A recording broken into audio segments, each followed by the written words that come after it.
एक रात पिंकू गहरी नींद में सो रहा था। बाहर बहुत तेज़ बारिश हो रही थी जो रुकने का नाम नहीं ले रही थी। आधी रात को अचानक पिंकू के दरवाजे को कोई ज़ोर ज़ोर से बजाने लगा। पिंकू की आंख खुल गई। अरे, आधी रात को ये कौन हो सकता है? इस टाइम तो रात के 11 बजे हैं। चलो मैं दरवाज़ा खोलता हूँ और देखता हूँ कौन है। पिंकू ने दरवाज़ा खोला तो सामने एक खूबसूरत महिला खड़ी थी। काफ़ी देर पिंकू उसे देखने के बाद बोला, तुम कौन हो और आधी रात को बारिश में क्या कर रही हो? मैं रास्ता भटक गई हूँ। मुझे घर जाने के लिए रास्ता नहीं मिल रहा और बारिश भी बहुत हो रही है। क्या आप मुझे रात अपने घर गुजारने देंगे? काफ़ी देर पिंकू सोचने के बाद बोला, मैं आपको जानता तो नहीं हूँ और बारिश भी बहुत तेज़ हो रही है, क्यों ना तुम्हारी मदद की जाए। ये बोलकर पिंकू ने उसे अंदर आने की इजाज़त दे दी। पिंकू उसे बेड पे बैठने के लिए बोलता है और उसके लिए गर्मा गर्म चाय लेकर आता है।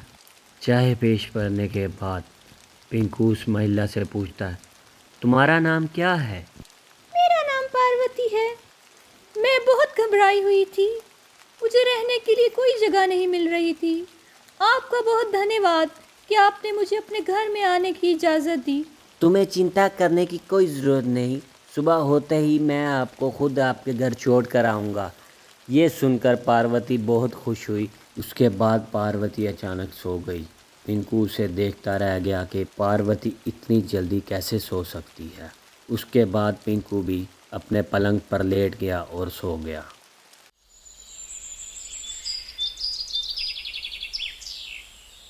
अगली सुबह जब पिंकू उठता है और वो अपने घर में देखता है, उसे पार्वती नहीं मिलती।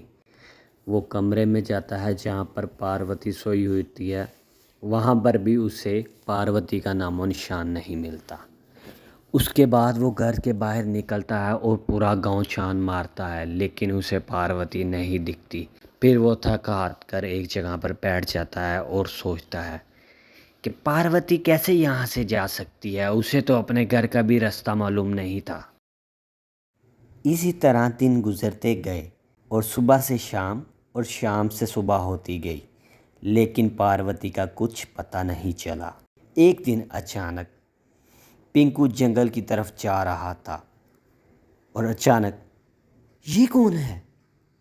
पिंकू की नज़र एक लड़की पर पड़ी। वो जब जाके लड़की की तरफ देखता है तो बहुत ज़्यादा परेशान होता है, क्योंकि वो महिला और कोई नहीं, पार्वती थी। पार्वती, तुम कहाँ चली गई थी और तुम यहाँ क्या कर रही हो? किस हालत में हो? मुझे कुछ जवाब तो दो। पार्वती, तुम बोलती क्यों नहीं? चलो उठो। अगर तुम कोई जवाब देना नहीं चाहती, चलो मेरे साथ, तुम घर चलो। तुम्हारी हालत बहुत ख़राब है। ये सुनकर पार्वती पिंकू के साथ उसके घर की तरफ चल पड़ती है। फिर वो घर की तरफ रवाना होते हैं और जल्द ही घर पहुंच जाते हैं। घर पहुंचते ही पिंकू दोबारा पार्वती से वही सवाल करता है, पार्वती, मुझे जवाब तो दो। तुम कहाँ चली गई थी और तुम्हारी हालत ऐसे कैसे हो सकती है? मैंने उस दिन तुमसे झूठ कहा था। मेरा इस दुनिया में कोई भी नहीं है। मैं जंगल में अकेली रहती हूँ। ना मेरा जंगल में कोई घर है। उस दिन तेज बारिश की वजह से मैं तुम्हारे घर चली आई थी। मेरा कोई नहीं है इस दुनिया में। ये सुनकर पिंकू को भी बहुत दुख होता है कि वो ऐसे हालात में भी जिंदगी गुजार रही है।